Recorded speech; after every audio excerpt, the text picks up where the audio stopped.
Hello' everyone, মোৰ YouTube চেনেলটোলৈ আপোনালোকক সকলোকে পুনৰবাৰ স্বাগতম জনাইছোঁ। মই আজি লৈ আহিছোঁ আপোনালোকৰ আগত মাছ ব্ৰইলাৰ ভাজি ডালৰ সৈতে এসাঁজ ভাতৰ ৰেচিপি।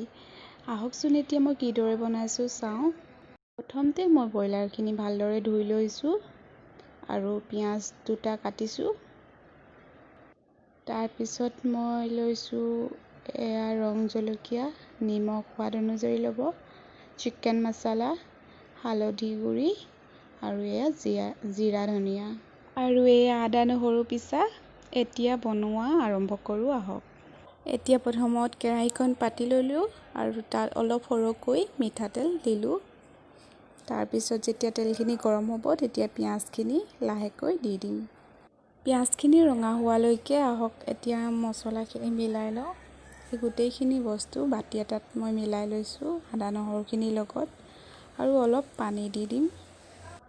এতিয়া পিঁয়াজখিনি অলপ ৰঙা হৈছে।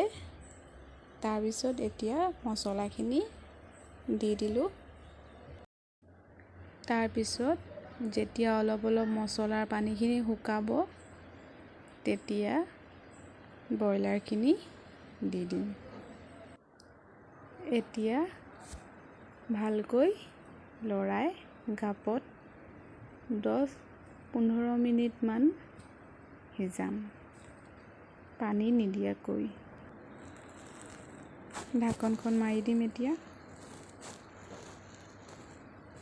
10-15 মিনিটৰ পিছত ব্ৰইলাৰখিনি সিজি আছে, পানী অলপ আছে, গতিকে মই অলপ পানী দি দিম। পানীখিনি দিয়াৰ পিছত আকৌ 20-25 মিনিটমান সিজাম। 20-25 মিনিটৰ পিছত ব্ৰইলাৰ ৰেডি হৈ গ'ল। খুব ধুনীয়া হৈছে, ৰংটো দেখিছে। এফালে মোৰ দাইল পাতিছোঁ আৰু দাংবডি ভাজি হৈ আছে আৰু মাছ হৈছে, ৰেডি হৈ গ'ল। দেখিছে ভাত, এইখিনি ডাল, দাংবডি আলু ভাজি, এইখিনি ব্ৰইলাৰ আৰু মাছ। ভিডিঅ'টো যদি ভাল লাগে তেন্তে লাইক এটা নিশ্চয় কৰি দিব আৰু এনেকুৱা ধৰণৰ নতুন ভিডিঅ' পাবলৈ হ'লে চেনেলটো ছাবস্ক্ৰাইব কৰিব নাপাহৰিব।